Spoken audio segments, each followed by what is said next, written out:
Cikgu tak tahu macam mana nak bantu kamu. Okey, kelas. So malam ni kita akan bincangkan soalan PS1 Kimia, okey, yang lepas. So soalan ini dia berkaitan dengan silibus tingkatan 4 sepenuhnya.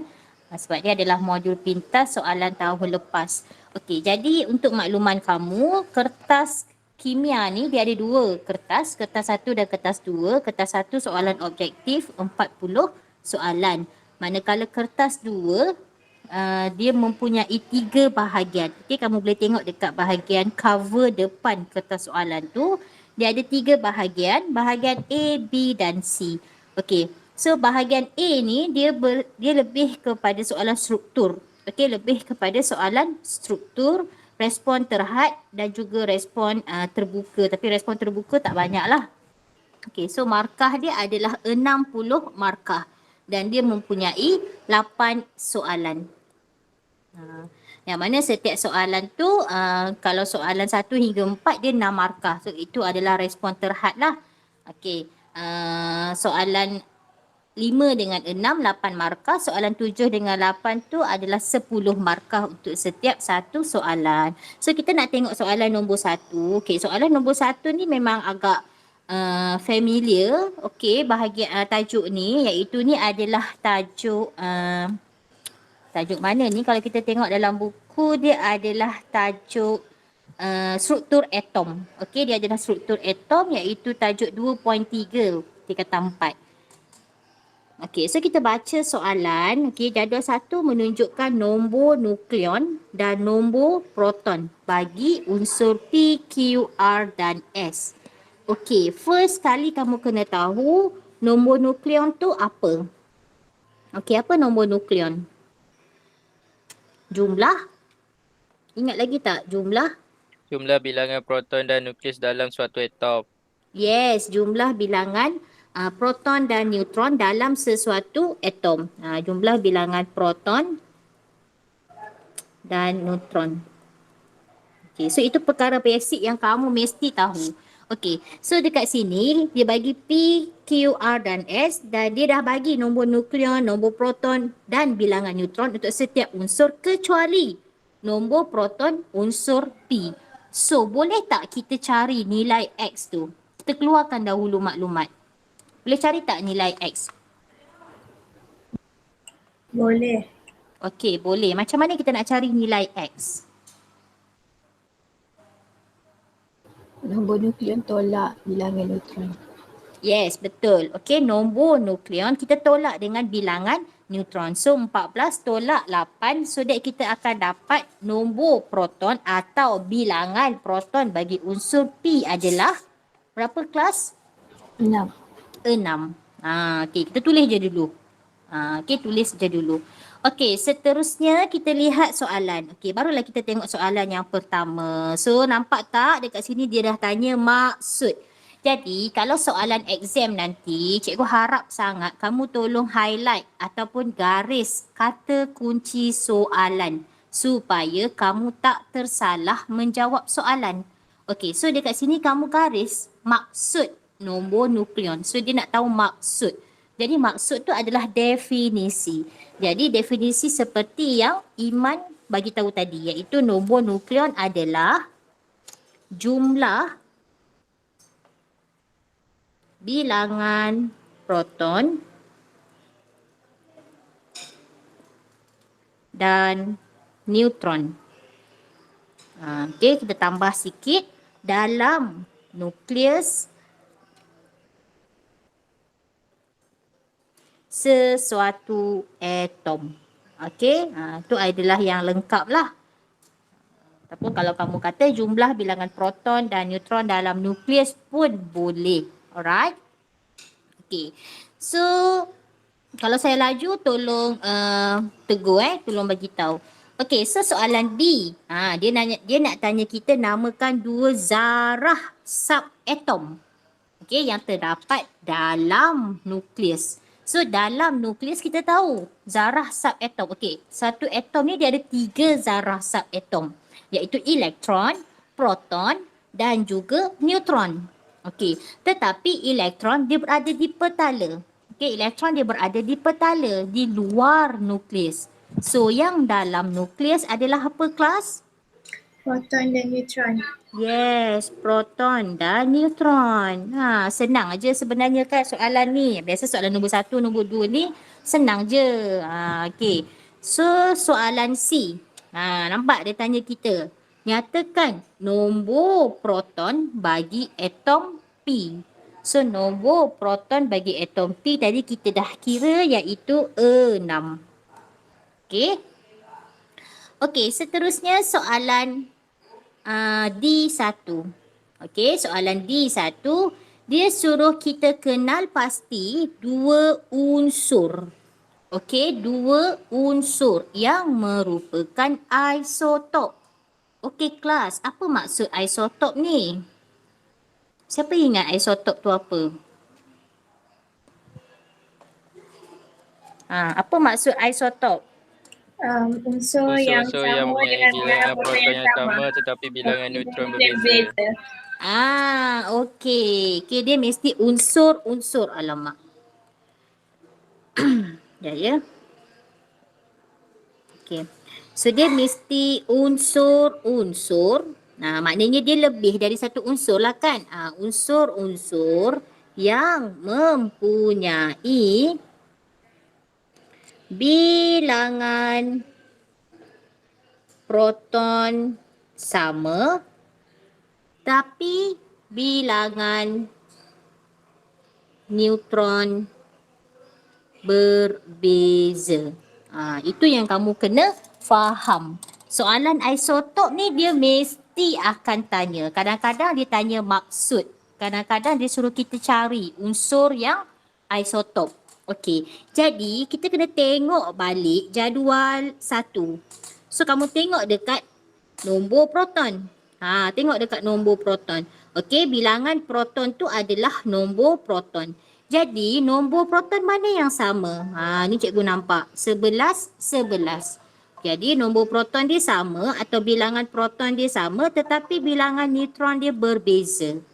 Jadi, unsur itu adalah unsur R dan S. So, kita tulislah jawapan dia kat sini. Unsur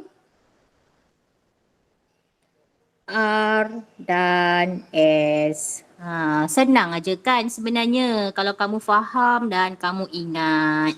Okay, alright. So, seterusnya soalan T2.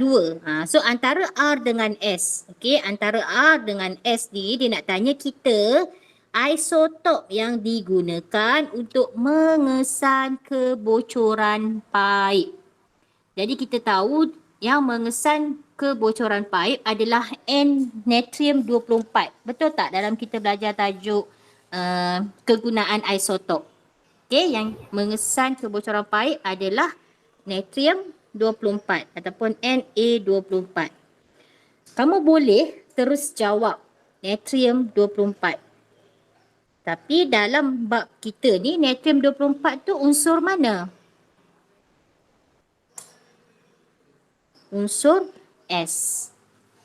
Macam ni cikgu tahu unsur S? Sebab 24 tu adalah nombor nukleon. Okey, 24 itu adalah nombor nukleon dan 23 tu adalah natrium yang biasa. Okey, jadi kamu boleh jawab natrium 24 ataupun kamu jawab S. Dua-dua jawapan diterima. Okey, ada soalan tak untuk soalan yang pertama ni? Cikgu, saya nak tanya, untuk kegunaan isotop ni memang kena hafal semua ke selain daripada natrium 24? Hafal yang ada dalam sukatan kita.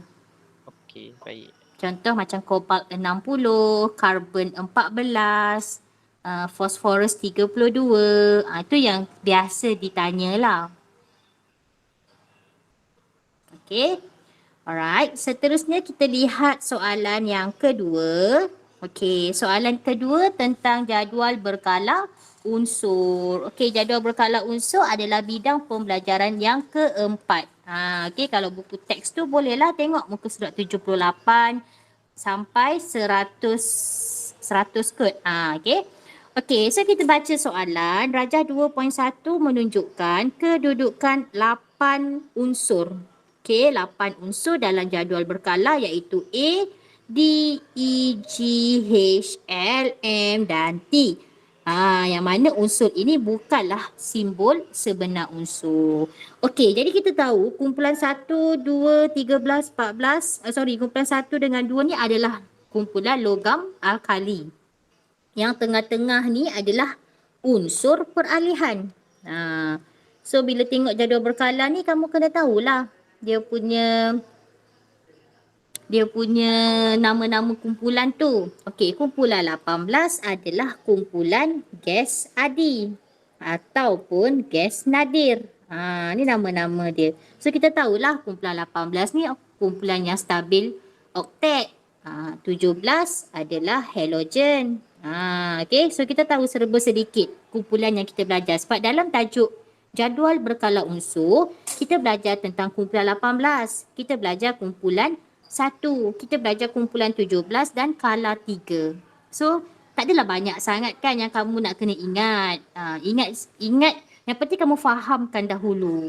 Kemudian nanti kalau dah nak exam, kamu bacalah untuk recall semula. Okey, so kita lihat unsur manakah adalah gas adi. So tengok. Gas adi kumpulan 18. Jadi mana unsur yang duduk kat kumpulan 18? So unsur A. Senang je kan? Okey. Seterusnya kita tengok soalan A2. Nyatakan kegunaan unsur D2A1. Okey, so unsur D2A1 ni dia merujuk kepada unsur A. So unsur A ni apa ni? Apa unsur A? Kamu tahu tak? Ingat tak? Helium kan? Ya, helium. Jadi kita tengok apa kegunaan helium ni? Belon kaji cuaca. Ya, untuk cikgu guna pen merah ya supaya nampak. Untuk mengisi belon kaji cuaca. Tapi seingat cikgu, masa cikgu menanda kertas kamu ni, ramai jawab belon udara panas. Salah baca ke? Cikgu salah ajar ke? Saya pun macam confused sikit. So belon kaji cuaca bukan belon udara panas. Okey. So soalan yang seterusnya B, unsur mana adalah unsur peralihan? Yang soalan kedua ni kata kunci dia kegunaan Okey. Unsur mana adalah unsur peralihan? So kita tengoklah balik diagram 2.1, mana unsur peralihan? Inilah dia unsur T. Jawab T kat situ. Okey. Seterusnya dia tanya kita soalan C ke? Soalan C. Dia minta kita satu ciri istimewa.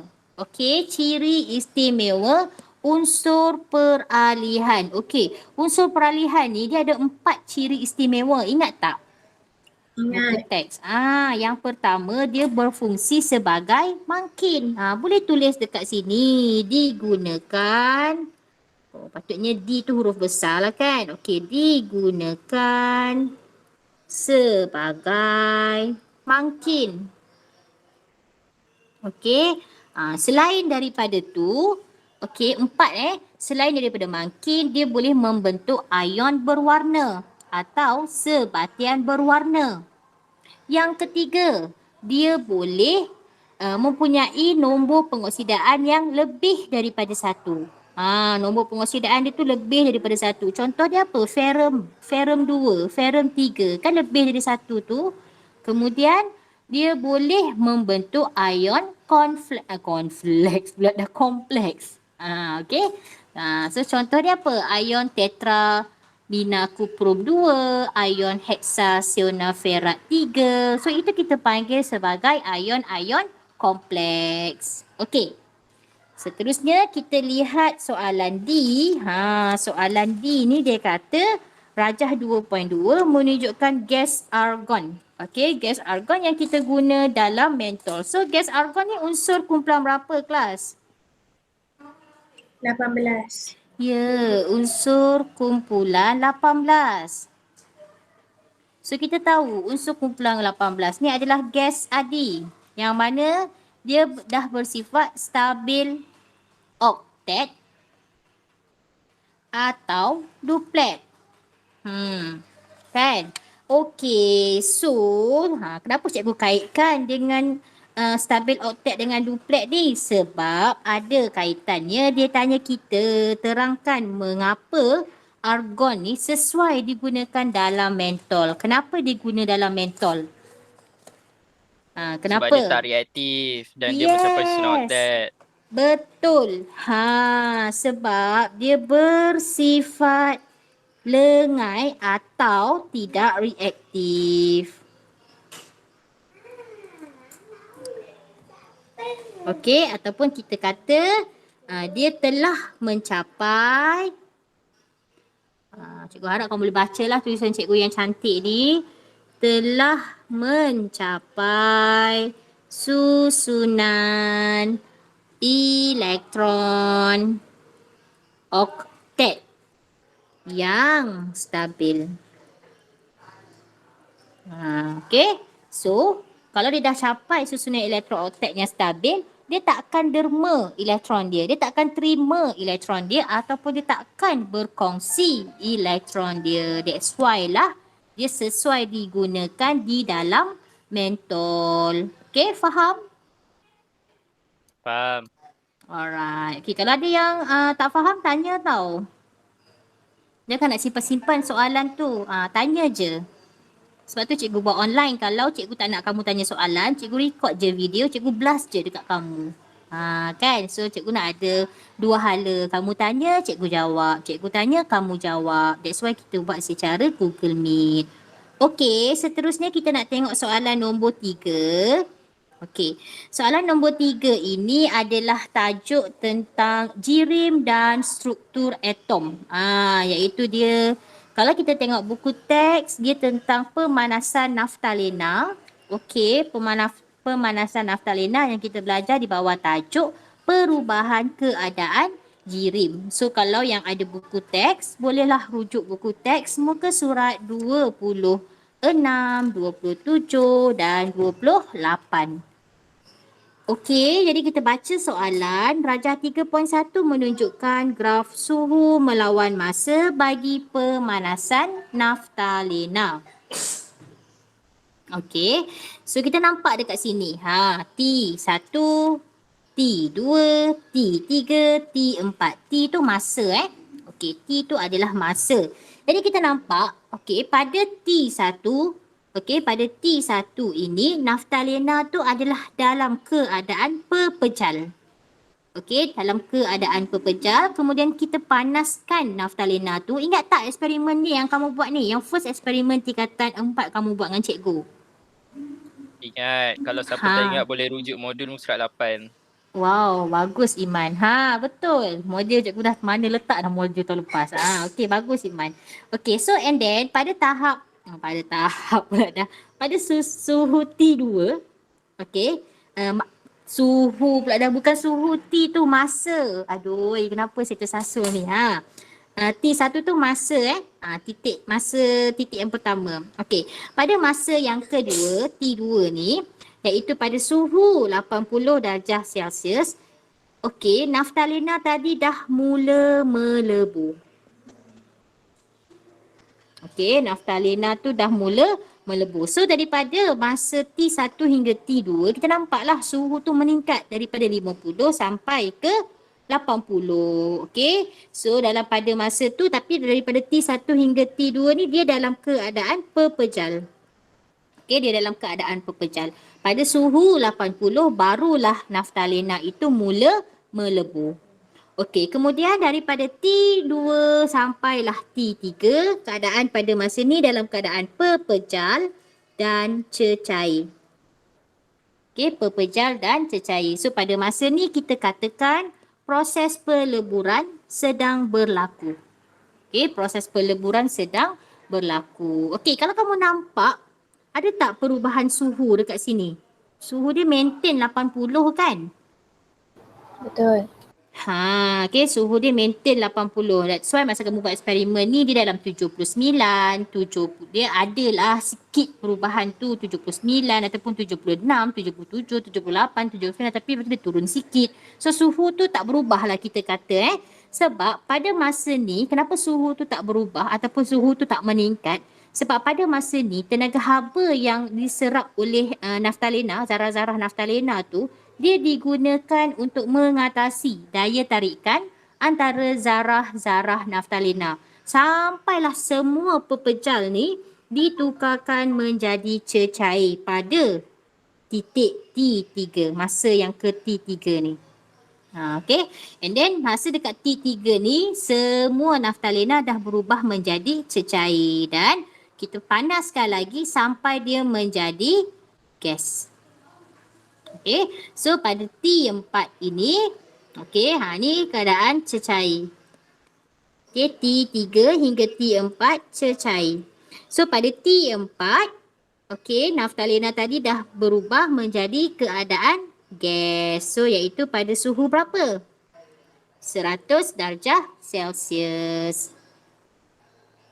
Okay.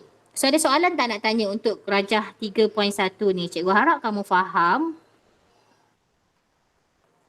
Okay. So sekarang dia tanya Cikgu, kita saya nak tanya, di Mhm. mana kedudukan untuk cecair dan gas? Ada ke? Cecair dan gas. Maksudnya Mungkin nanti pada untuk suhu yang ni kot. garisan. Okey. Maknanya pada titik T4 ni dia dah mula mendidih. Dia dah mula zarah-zarah naftalena tu sudah mula berubah menjadi gas. Okey. Okay? Okay. Alright. So kita tengok soalan. Yang lain ada soalan nak tanya? Tak ada Okey, so soalan ditanya kita, apakah takat lebur bagi naftalena?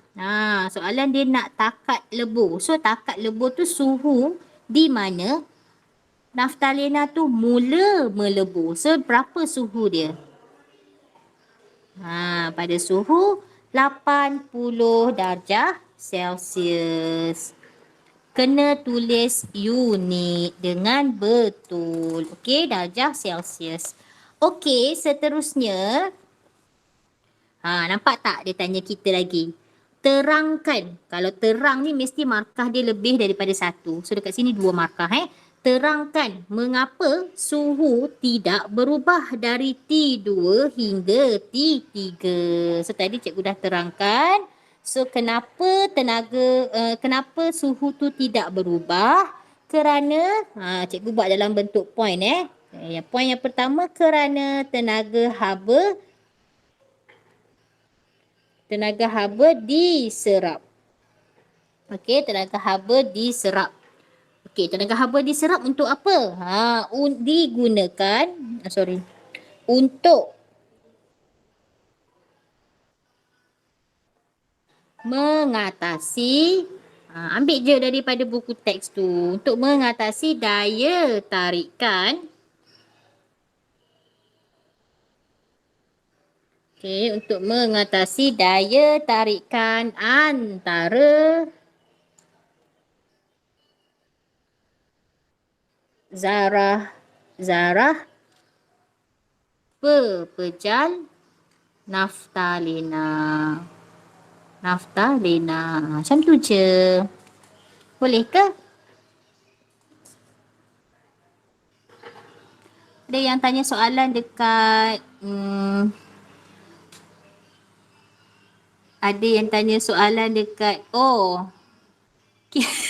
Razi, kita start cuti bila? Sabar je lah dia tanya cuti pula. Cuti 17 kan? So, kita ada lagi 2 minggu sesi persekolahan. Lepas tu kita akan cuti pertengahan penggal yang kedua. Bukan pertengahan tahun pertengahan tahun dah habis, cuti pertengahan penggal yang kedua. Dah tak sabar nak cuti ke? Oh, soalan awal. Cikgu nampak 26 minit. Okey, tak apa, selingan. Sambil-sambil kawan kamu tengah menyalin jawapan apa soalan 3A2 ni. Okay. Alright, seterusnya soalan 3B. Okey, soalan 3B kita tengok. Okey, soalan 3B ni dia tentang satu eksperimen untuk menyiasat pergerakan zarah-zarah pewarna di dalam air. Okey. So cikgu scan ni dia tak ada warna Kalau kita tengok soalan yang sebenar dia ada warna. Pewarna ni warna merah kan? Pewarna ni warna merah dan air tu warna biru. So ni semua warna merah lah. So yang hitam pekat ni adalah merah. Okey.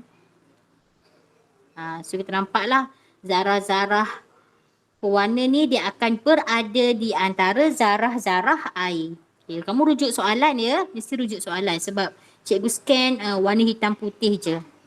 Okey, so kita nampak kan? Kita nampak dekat sini pada awal eksperimen, okey, zarah-zarah tu dia macam duduk dekat sini setempat. Kemudian zarah-zarah tu dia bergerak bebas. Okey, dia bergerak bebas di antara molekul-molekul air. Dan dia akan bergerak, okey, dia akan bergerak dari kawasan yang kepekatan tinggi ke kawasan kepekatan rendah. So kamu kena ingat proses pergerakan zarah, okey, proses pergerakan zarah based on daripada teori kinetik Jirim, kita mesti menyebut pergerakan zarah itu daripada kawasan berkepekatan tinggi ke kawasan berkepekatan rendah. Sama juga macam proses resapan. Okey, sama juga proses resapan, dia akan bergerak daripada kawasan berkepekatan tinggi ke kawasan berkepekatan rendah. Tekanan pun sama. Okay, alright. So kita tengok dekat sini apa soalan. Dia suruh kita terangkan pemerhatian dalam eksperimen ini berdasarkan teori kinetik Jirim. Okay, so apa yang teori kinetik Jirim ni kata? Dia kata pewarna tadi dalam keadaan apa? Cecair kan? Betul tak? Okay, so pewarna tadi tu yang dalam keadaan cecair,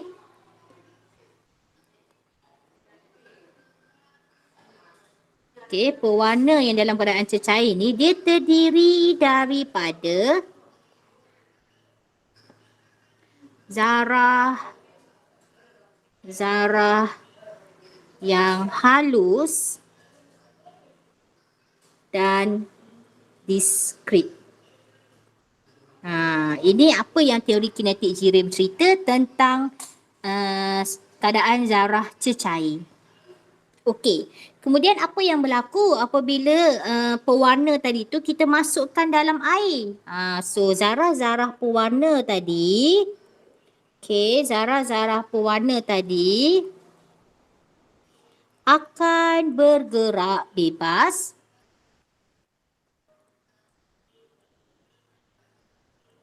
di antara molekul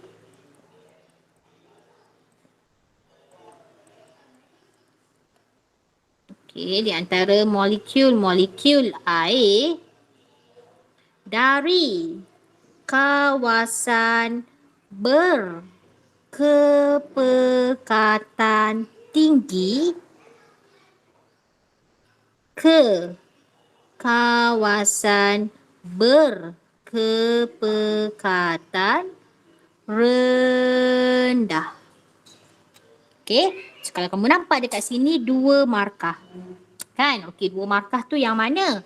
Dua markah ni first kita cerita tentang keadaan zarah-zarah pewarna yang dalam keadaan cecair itu, dan yang kedua dapat untuk pergerakan zarah itu daripada dia masuk ke molekul air. Okey, so samalah macam kita tengok rajah 3.2 iaitu pemerhatian eksperimen ini. Okey, boleh cikgu teruskan?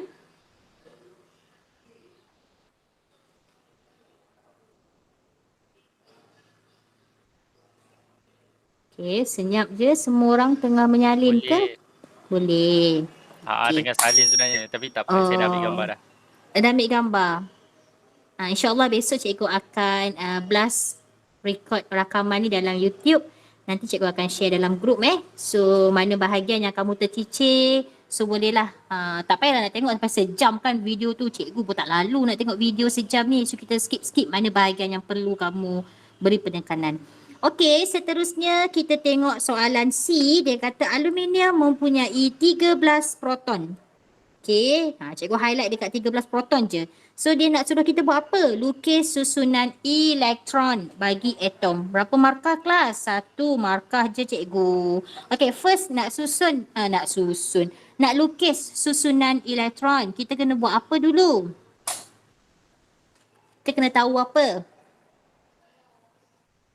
Kena tahulah susunan elektron aluminium. So dia ada 13.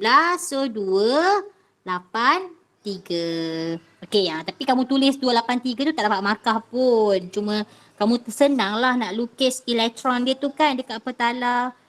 Petala berapa dan kamu tahulah dia ada berapa petala. So ada 1, 2, 3 petala. So kita lukis dahulu nukleus. Okay, kita lukis dulu nukleus. Dalam nukleus tu kita tulis je simbol aluminium Al. Kemudian dia ada berapa? 3 petala. 1, 2, 3. Alamak, tak comel pula. Dia ada 3. So, cikgu ambil lah warna biru, cikgu lukis elektron. Okey, kokok yang dia dah lupa kan. So, kita nak lukis elektron, kita tengoklah susunan elektron dia. So, dekat petala 1, dia ada 2 elektron. Petala 2 dia ada 8 elektron. So 1, 2, 3, 4, 5, 6, 7, 8. Okey, dan yang terakhir ada 3. 1, 2, 3. Okey. So kalau satu markah, satu markah tu dia nak tengok je bilangan elektron dengan petala tu betul ke tak. Tapi kalaulah dekat sini 2 markah, kamu kena label tau. So kamu label, alamak, cikgu nak guna warna hitam. Okay, so kalau, kenapa tak nak hitam ni? Okay, dah. Okay, so kalau nak label, ini adalah nukleus. Ini adalah elektron. So kalau 2 markah kamu ingat, kamu kena label. Tapi kalau cikgu nasihatkan walaupun 1 markah, label je lah. Okay, walaupun 1 markah, label je. Kita ambil langkah selamat. Okay, sekarang 9.13. Okay, kita boleh sambung lagi soalan yang keempat. Ada yang belum sempat tengok ke? Belum sempat nak ambil rujuk salin jawapan ke? Okay, kalau diam, cikgu rasa semua ada. Okay, kalau dah, kita proceed dengan soalan yang keempat. Okay guys, soalan 4 ni soalan apa? Alloy gangsa. Jadual 2 merupakan maklumat bagi alloy iaitu gangsa. Ini adalah bab kita yang terakhir masa kita berada di tingkatan 4 iaitu bab 8, bahan buatan dalam industri, tapi adalah subtopik yang pertama, alloy dan kepentingannya. Kamu boleh tengok buku teks, muka surat 254.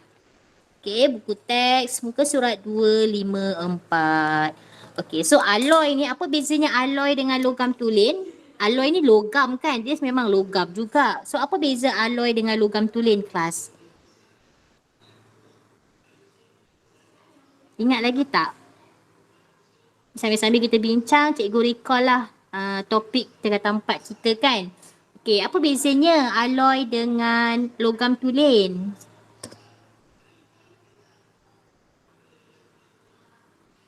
Alloy ni dia campuran. Yes, dia campuran. Kalau logam tulen, dia ada satu jenis atom sahaja. Okay, dia ada satu jenis atom. For example, kalau kuprum. Okay, kalau kuprum je, susunan atom kuprum tu dia macam ni lah. Dia ada satu jenis je. Okay, kalau kita lukis dia ada satu jenis.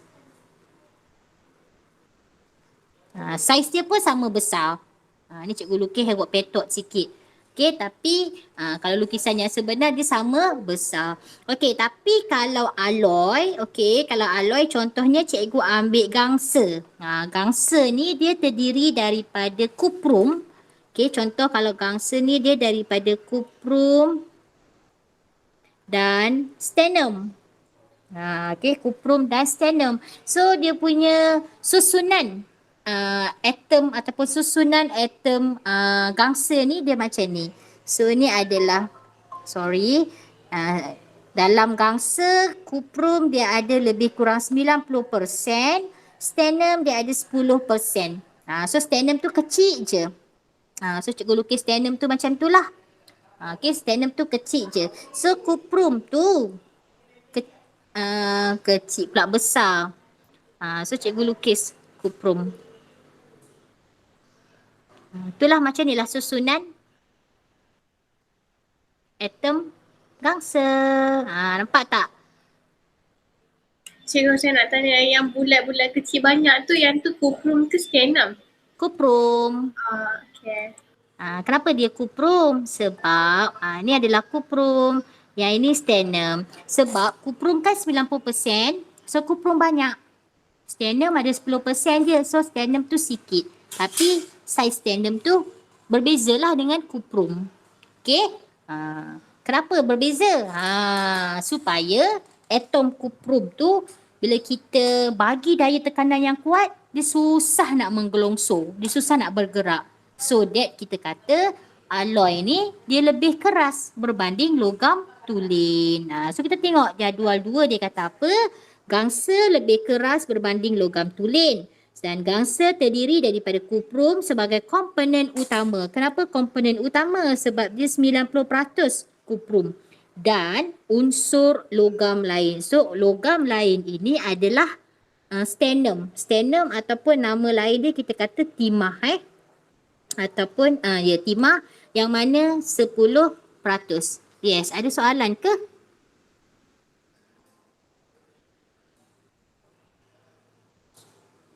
Tak ada soalan Cikgu macam dengar panggil cikgu tadi. Risau pula saya. Okey. Alright Okey. So kita lagi satu cikgu nak bagi tahu dekat sini. Kalaulah alloy ni is soalan yang glamour juga. Okey, soalan yang suka ditanya. So kalau alloy ni dia ada dua sifat dia yang kamu perlu beri lebih penekanan. Okey, so sifat yang pertama, alloy ni lebih keras. Okey, alloy ni lebih keras. Dan yang kedua, dia lebih tahan kakisan. Maksud lebih tahan kakisan ni, dia tidak mudah berkarat. Kalau kita banding dengan logam tulen. Okey, alright. So kita nak tengok, apakah soalan A, soalan 4A dia tanya kita, apakah jenis zarah yang terdapat dalam gangsa? Okey kelas, janganlah susah hati. Kamu kena tahu, zarah ni dia ada 3 jenis je. Okey, zarah ni ada 3 jenis je. Jenis zarah. Okey, apa yang 3 jenis zarah ni? Yang kamu dah belajar dari tingkatan 1 saya rasa dalam subjek sains. So apa jenis zarah yang kamu belajar? Dia ada 3 je. Kalau keadaan jirim, cecair, pepejal gas. Kalau jenis zarah dia ada 3 juga. Apa dia? Atom, molekul, ion. Yes, atom, molekul, ion. So kamu rasa, so jawapan dia antara 3 ni je. Jangan duk fikir banyak-banyak. So kamu rasa dalam gangsa ni dia atom ke, molekul ke, ion ke? Apa jawapan dia guys? Atom. Yes, jawapan dia atom. Kalau ion dia macam natrium klorida tu yang ada ikatan dan ikatan tu terhasil daripada ikatan ionik. Kalau macam air, H2O, dia berkongsi elektron kan? So dia adalah molekul. Kalau dia sorang-sorang, dia adalah atom. Okay? Okay. So cikgu harap kamu faham. Seterusnya, dia suruh kita lukis susunan zarah dalam gangsa. Okay, lukis susunan zarah dalam gangsa. So macam mana nak lukis? Macam yang saya buat tadi tu. So ada dua atom sternum, boleh je nak lukis lebih pun. Nak lukis 3 atom sternum pun boleh. Okey, kemudian kita lukis lagi satu molekul yang kecil. Macam tu.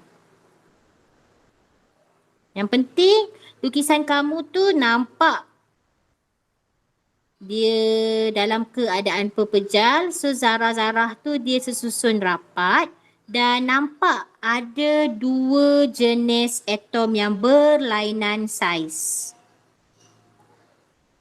So macam ni lah susunan dia.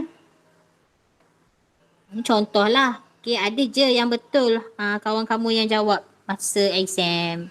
Tapi mostly tak berapa nak boleh terima lah. Okay, so 2 markah. Macam mana nak dapat 2 markah? You have to label. So nak label apa cikgu? Nak label apa ni? Kita label lah yang mana satu kuprum, yang mana satu sternum. So yang besar tu adalah sternum, yang kecil itu adalah kuprum. Cikgu, kalau saya lukis sternum tu kecil, kuprum besar, boleh tak cikgu? Boleh, tak ada masalah pun. Okey, boleh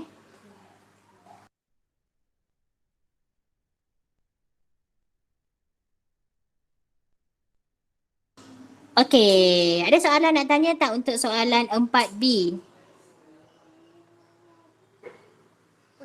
Okey, kalau tak ada, cikgu proceed dengan soalan 4C.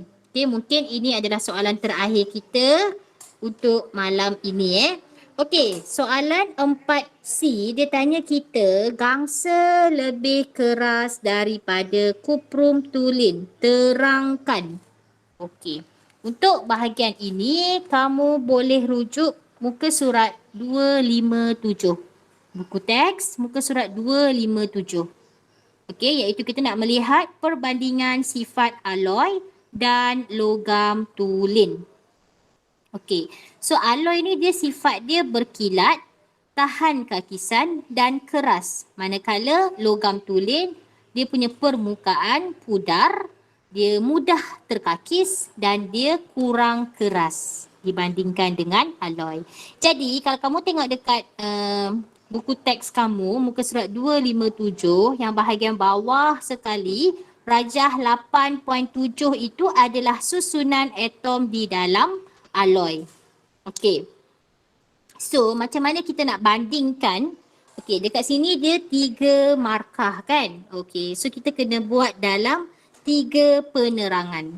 Okey, so penerangan yang pertama, awak boleh cerita tentang saiz atom dalam kuprum tulin dan saiz atom dalam gangsa. Okey, so cikgu tuliskan jawapan di sini, kamu boleh baca.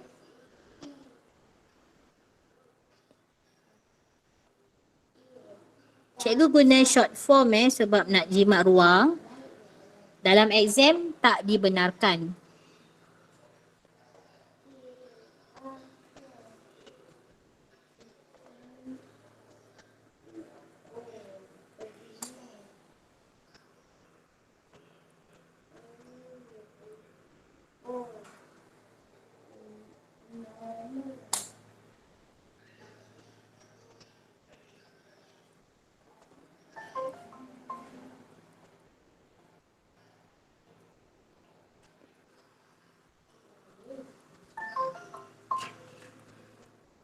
Okey, so point yang pertama cikgu kata saiz atom dalam kuprum tulin ni dia sama. Tapi saiz atom kuprum dan sternum dalam gangsa ni dia berbeza. So itu adalah penerangan kita yang pertama. Okey, sekarang kita lihat penerangan yang kedua.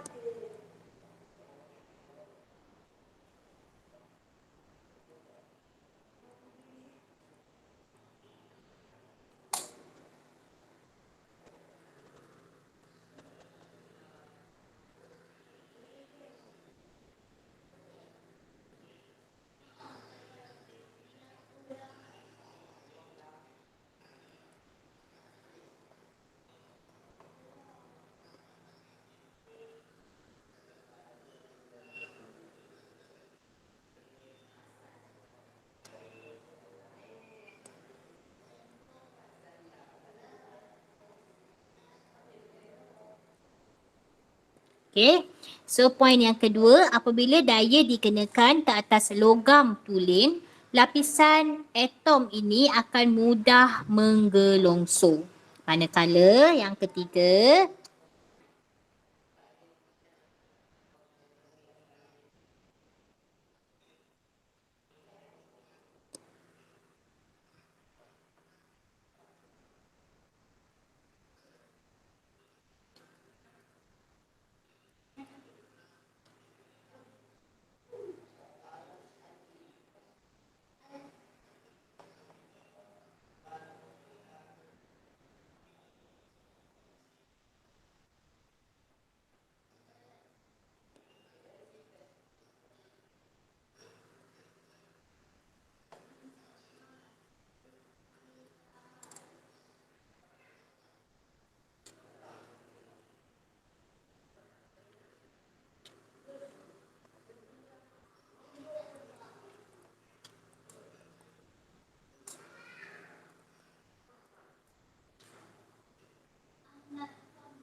okay. So poin yang ketiga kita kaitkan dengan gangsa. Apabila daya dikenakan ke atas gangsa, atom kuprum dia akan sukar menggelongso. Kenapa dia kurang menggelongso? Ini disebabkan oleh kehadiran atom stannum yang berbeza saiz. Okey, ni ayat cikgu lah. So kamu boleh tulis ikut ayat kamu, tetapi mestilah ayat yang penuh dan mempunyai penjelasan yang lengkap. Okey. Ada soalan tak nak tanya setakat ni kelas? Kamu nak sambung lagi satu soalan ke? Soalan 5? Ke rasa macam dah tepu dah?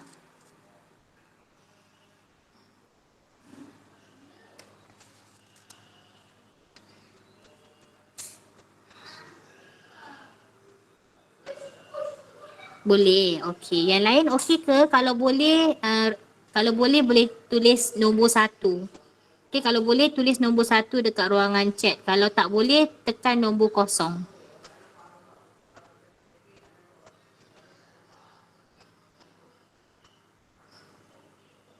Okey, so ramai yang bagi respon nombor 1, maknanya kita boleh sambung lagi satu soalan. Okey, thank you untuk respon kamu.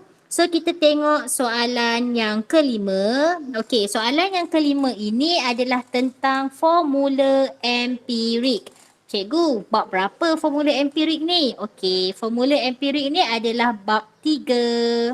Okey, bab 3 iaitu tajuk konsep mol, konsep formula dan persamaan kimia. Okey, kita tengok subtopik yang ketiga iaitu formula kimia. Okey, dalam tajuk formula kimia, betul tak muka surat 59 cikgu rasa? Kita semak dulu muka surat 59 ni, betul tak? Kita cari eksperimen formula empirik. Okey. Muka surat 60, 61, 62, 63. Okey. Muka surat 60 lebih lah dalam buku teks. Okey, kita baca soalan dahulu. Dia kata rajah 5 menunjukkan susunan radas untuk menentukan formula empirik bagi oksida logam M. Okey, oksida logam M. Jadi, kita tengok dekat sini, dia menggunakan kaedah mana? Okey, first of all, cuba kamu tengok buku teks muka surat 62 dan 63. Okey, so kalau kita tengok untuk silibus kita ada 2 jenis oksida logam yang kita bincang. Okey, so dalam eksperimen yang pertama, kita nak menentukan formula empirik magnesium oksida. Okay, cikgu tak ada gambar nak tunjuk kat sini. Cikgu lupa nak masukkan buku teks dalam paparan cikgu. Okey, kamu rujuk buku teks muka surat 62. So kalau kamu tengok dekat rajah 3.12 tu kan, dia ada kaedah yang kita guna ataupun gambar rajah susunan radas untuk penentuan formula empirik bagi magnesium oksida. So apa yang kita boleh tengok, kita masukkan pita magnesium yang dipotong yang dah gosok dengan kertas pasir ke dalam mangkuk pija. Okey, kemudian kita letakkan di atas tungku kaki 3 dan kita mesti tutup mangkuk pija tu. Kemudian kita panaskan. Itu adalah susunan radas untuk yang pertama ataupun aktiviti yang pertama. Kita nak tentukan formula empirik bagi magnesium oksida. Okey. Kemudian muka surat 63, okey, set yang kedua tu kita nak tentukan formula empirik bagi kuprum 2 oksida. Okey, dekat situ kaedah dia kita kena gunakan serbuk kuprum 2 oksida dan kita menggunakan gas hidrogen. Okey, kita menggunakan gas hidrogen untuk kita alirkan ke dalam tiub pembakaran. Okey, so ada dua kaedah untuk menentukan formula empirik oksida logam. So magnesium oksida tu kaedah yang pertama adalah untuk logam yang lebih reaktif daripada hidrogen. Tapi kalau kaedah yang kedua yang kita menggunakan gas hidrogen kering itu untuk logam yang kurang reaktif daripada hidrogen. Okey, so faham penerangan cikgu setakat ni? Okey, jadi kita tengok jadual 3 dekat bawah tu dia bagi pemerhatian bagi eksperimen dalam rajah 5. So cuba kita tengok jenis oksida yang kita guna adalah oksida M. Okey, pemerhatian yang kita dapat pepejal hitam. Okey, pepejal tu serbuk tu warna hitam pada awal eksperimen dia bertukar menjadi perang. So apa yang kita boleh buat kesimpulan maklumat yang kita boleh dapat dekat sini, pepejal hitam ni ini adalah oksida logam. Okey, oksida logam M. Okey, oksida logam M, betul tak? Oksida logam M. Manakala perang ni mesti logam M. Okey, mesti logam M. Sebab apa? Sebab eksperimen ini, tindak balas ini, dia mesti MO tambah hidrogen, dia akan menghasilkan logam M dan juga air. Boleh nampak ke? Tak berapa clear kan? Sebab ada cikgu tulis dan tulisan, cikgu tulis lagi sekali. Dia mesti MO, tak tahulah formula empirik ni kita tak tahu lagi Cikgu tulis je dulu. Mesti bertindak balas dengan hidrogen sebab dia alirkan hidrogen kering. Dan hidrogen ni mesti pisahkan oksigen daripada logam M. So dia akan menghasilkan M tambah H2O. Okey, so itu roughly sahaja. Cikgu ini bukan persamaan yang lengkap sebab kita tak tahu formula empirik logam oksida logam M. So kamu rasa-rasalah, kamu boleh tahu tak logam M ni apa? Logam M tu apa? Dia warna hitam. Oksida logam dia warna hitam dan logam dia warna perang. So kamu rasa-rasa logam M tu logam apa? Kuprum. Kuprum. Okey. So M ini adalah kuprum. Rasionalnya sama ada kuprum atau magnesium je lah kan? Sebab dua oksida logam ni je yang kita bincang dalam menentukan formula empirik. So kalau dia menggunakan hidrogen, maknanya logam ni mesti kurang reaktif daripada hidrogen. So magnesium of course lah dia logam reaktif. Okay, so dia adalah kuprum. Jadi soalan A, kenapa cikgu huraikan maklumat sampai macam ni? Sebab kita nak memudahkan diri kita masa kita jawab soalan nanti. So soalan A dia minta kita cadangkan oksida M. Jadi oksida M itu adalah kuprum 2 oksida. Cikgu kalau tulis kuprum oksida je boleh tak? Kamu belajar kan kuprum 2 oksida. So kita gunalah apa yang ada dalam silibus kita, kuprum 2 oksida. Okey, seterusnya soalan B. Kita ketikkan sikit.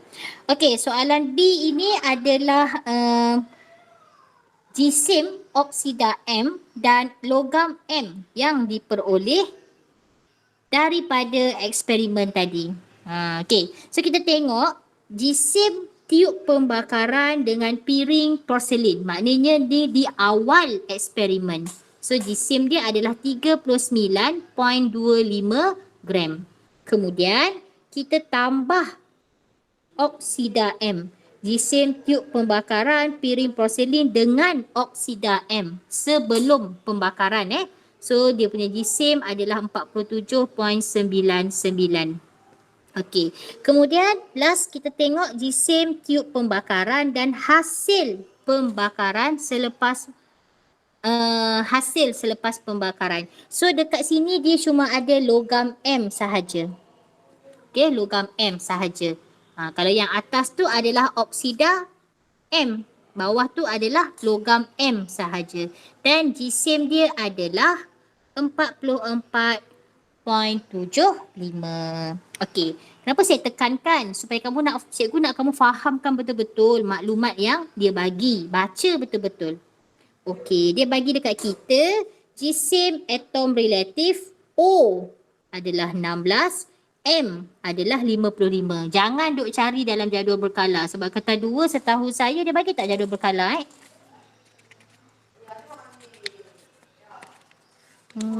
sorry, kata 2 dia bagi. Kalau kamu rajin kamu bolehlah tengok jadual berkala kat belakang tu. Okey. So macam mana kita nak buat? Nak menentukan formula empirik, kita kena buat jadual kita kena buat jadual. Okey. So jadual dia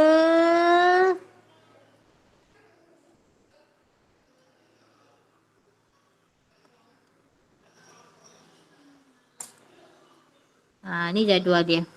So jadual dia ada 3 kolom. Okey. So the first one kita akan tulis unsur. Okey, iaitu ada 2 unsur M dengan O. Kemudian kolom yang kedua, baris yang kedua adalah jisim dalam unit gram. Okey. Yang ketiga adalah bilangan mol.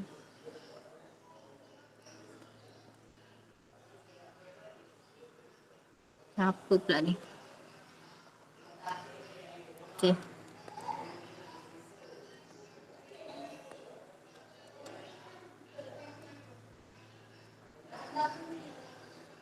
Okey, bilangan mol dan yang keempat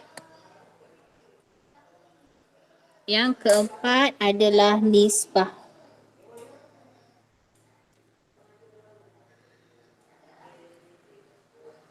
Okey. Kemudian barulah kita tulis formula empirik dia. Okey.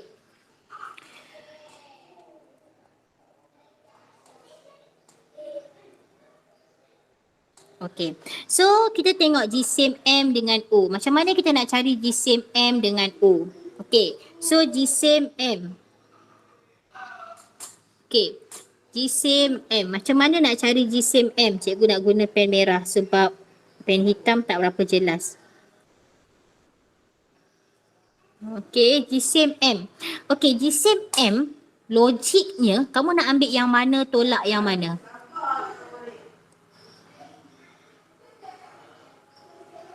Jisim M nak ambil yang mana, tolak yang mana?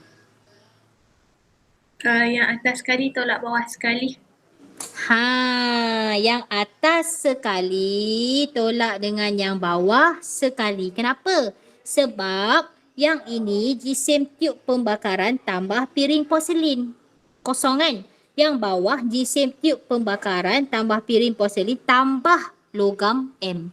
So kita dapatlah jisim M. Tapi janganlah ambil yang atas tolak yang bawah. Ambillah yang besar tolak yang kecil. 44.75 tolak 39.25. Berapa kamu dapat? Tekan kalkulator, kamu akan dapat 5.5 gram. Okey, itu adalah jisim M. Sekarang kita nak tengok jisim O. Okay, jisim O. O tu sebenarnya oksigen lah O tu oksigen. Okay, jadi kita nak tengok yang mana? Nak tolak yang mana ni? Nak tolak yang mana kelas?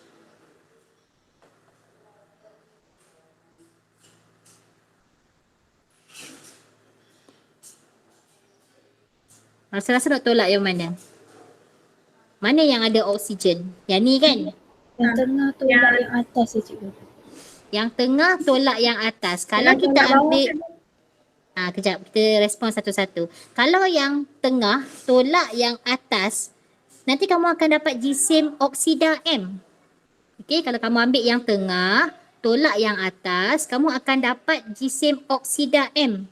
Sebab yang atas tu kosong, yang bawah tu dia ada oksida M. So kalau kamu ambil yang tengah tolak yang atas, kamu akan dapat jisim oksida M. So tak boleh.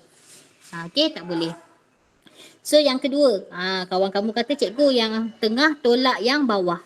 Okey, kalau yang tengah tolak yang bawah, oksida M tolak M. Yes, kita akan dapat oksigen. So 47.95 tolak 44.75. Dia fikir logik macam tu. Biasanya pelajar dia susah nak dapatkan jisim tu. Yang lain tu tak ada masalah dah sebenarnya. Dia tak tahu nak tolak yang mana. So kamu tengok betul-betul, fahamkan yang dekat sini. Okay, so kamu tolak, kamu akan dapat 3.2 gram. Betul tak? Tolak. Betul So kita pindahkan jawapan tu dekat sini. Jadi kita akan dapat 5.5 gram. Si eloknya tunjuk dah jalan kira dalam jadual tapi saya tak tunjuk sebab saya dah tunjuk dekat depan. Okey. Jadi nak kira bilangan mol. Nak kira bilangan mol, ingat jisim bahagi jisim atom relatif. So 5.5 bahagi dengan 55. Mana cikgu dapat 55? Ni dia dah bagi dekat soalan. So kita dapat berapa ni? Dapat 0.1. Okey, 0.1 mol. Manakala O 3.2 gram bahagi 16. Mana dapat 16? Ni dekat situ. Dia dah bagi dalam soalan. So kita akan dapat 0.2. Okey. So itu adalah bilangan mol. Sekarang kita kena carilah nisbah. So nak cari nisbah macam mana cikgu? Nak cari nisbah, kamu ambil nisbah yang kamu kira bahagi dengan nisbah terkecil ataupun bilangan mol yang kecil tu. So 0.1 dengan 0.2 kita ambil yang kecil lah. So kita akan dapat nisbah 1. Untuk O 0.2 bahagi 0.1 kamu akan dapat 2. So nisbah dia adalah M1O2. Jadi formula empirik dia adalah MO2. Okay, kalau oksida logam O tu kita letak kat belakang. Kamu dah belajar dah. Jangan tak tahu lagi. Okay, so MO2.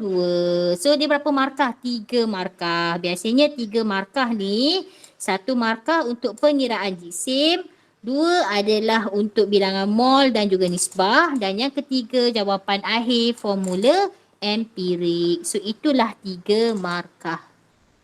Okey, seterusnya kita lihat soalan C. Cikgu boleh tengok dah siap ke? Dah screenshot jawapan dah? Dah. Okey. So soalan C. Okey, soalan C ditanya kita terangkan mengapa proses pemanasan. Okey, cikgu highlight sebab penting. Proses pemanasan, penyejukan dan penimbangan diulang beberapa kali sehingga jisim malar diperoleh. Okey. So ini adalah langkah yang wajib kita hafal.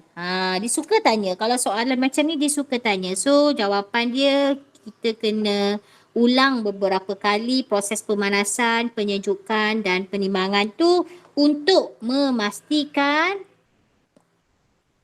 tindak balas telah lengkap. Okey, tindak balas telah lengkap.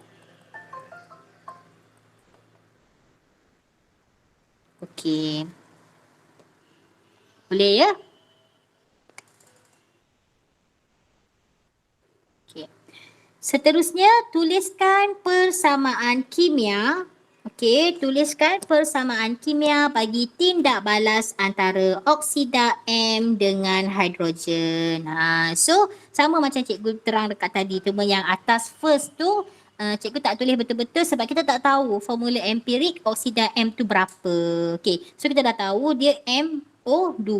So, MO2 tambah hidrogen, dia akan hasilkan logam M dan I. Okey, so 2 markah. Ingat 2 markah. So kalau kamu tulis macam ni sahaja, kamu cuma dapat 1 markah je. Okey, kamu dapat 1 markah. So kita seimbangkan. So kita tengok oksigen dekat sini ada 2, sini ada 1. So cikgu letaklah 2 dekat depan. Okey, kemudian cikgu guna tulisan pen mata tajam pula. Cikgu harap boleh nampaklah dekat skrin kamu. Okey. Kemudian hidrogen dekat sini ada 4. So cikgu kena letak 2 dekat depan hidrogen sini. Yalah hidrogen dekat air tu ada 4. So cikgu kena letak 2 dekat hidrogen di sebelah kiri. So sekarang persamaan kita telah lengkap dan kita boleh dapat 2 markah. Okey, faham tak? Faham. Okay, thank you for the response. Okay, soalan E. Okay, soalan E ni panjang tapi 1 markah je. Kan? Okay, dia kata apabila eksperimen ni diulang dengan menggantikan oksida M dengan magnesium oksida, tiada perubahan pemerhatian. Maknanya tak berlaku apa-apa pun. Pepejal hitam tu kekal warna hitam. Dia tak bertukar menjadi perang maksud dia. So dia suruh kita terangkan kenapa anda tidak boleh menggunakan kaedah yang sama untuk menentukan formula empirik magnesium oksida. Ramai yang salah jawapan ni. Kamu rasa kenapa? Sebab magnesium lebih reaktif. Yes, betul. Lebih reaktif daripada siapa? Magnesium lebih reaktif daripada siapa? Kuprum cikgu. No. Logam M. Oksigen No. cikgu. Kita tak guna oksigen dalam eksperimen ni. Kita guna apa? H2O.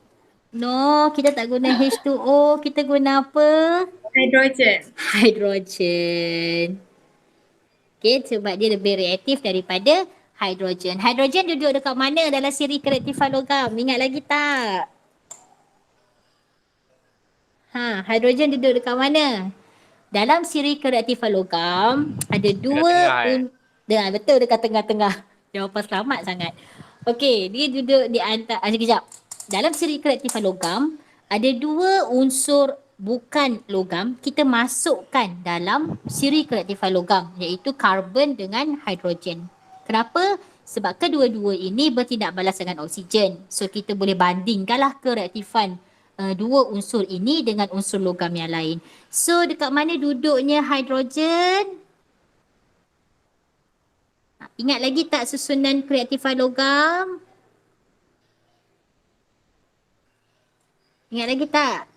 Kita recall sikit malam ni. The first one is kalium. Lepas kalium apa? Natrium. Natrium. Lepas natrium? Calcium. Kalsium. Karbon. Kalsium dulu Okay, kalau nak kahwin mesti. Okay, magnesium cikgu eja salah abaikan. Magnesium lagi. Aluminium. Kalau nak kahwin mesti ada zakat fitrah.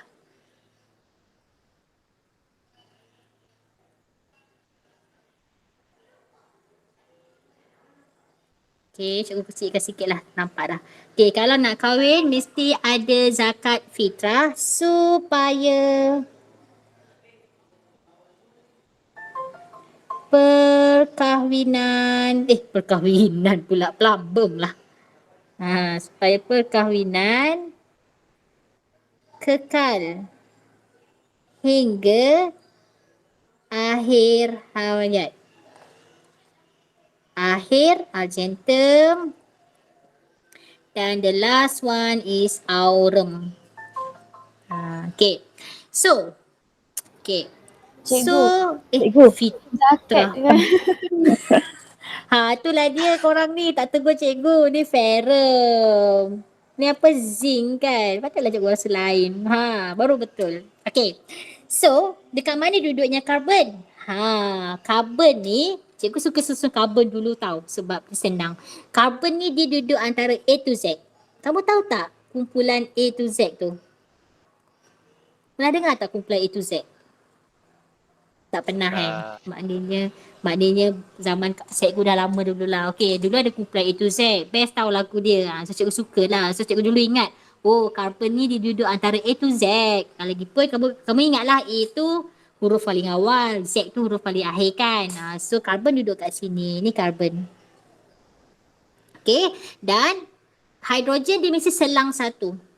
Macam tu je, ingat dia. Lepas ni kamu hafal siri ke rektifan logam. So inilah siri ke rektifan logam dan kedudukan karbon dan hidrogen. So kita nampak kan magnesium duduk dekat sini. So dia lebih reaktif daripada hidrogen. Kuprum duduk kat sini. So dia kurang reaktif dari hidrogen. Okey, ada soalan tak nak tanya? Tak ada. Tak ada. So semua okey? Dah Cikgu. pukul ya. Kan kita kan kena cari jisim O tadi kan? Okey, jawab. Alright, betul. O tu kan oksigen. Ke saya salah? Betul. O tu oksigen, betul? Dia ada jirim ke? Tak, dia ada nilai. Dia Ada. udara kan? Dia okey, walaupun dia udara, dia dalam udara, dia gas kan? Okey. So semua jirim, kita ingat balik, semua jirim mempunyai jisim dan memenuhi ruang. So oksigen tu memang ada jisim. Sebab itulah ada jisim atom relatif oksigen. Oh, okay, Okey. saya dah ingat balik. Dah ingat balik. Bukannya tak faham tu. Dia macam alah lupa. Lama sangat lah PKP ni duduk rumah kan. Lemau rasa. Betul cikgu. Okey, ada soalan lagi tak?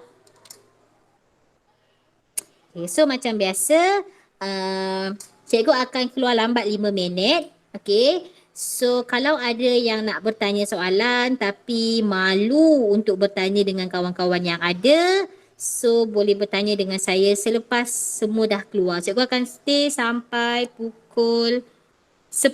Cikgu akan stay. Jam cikgu pukul 10 je cikgu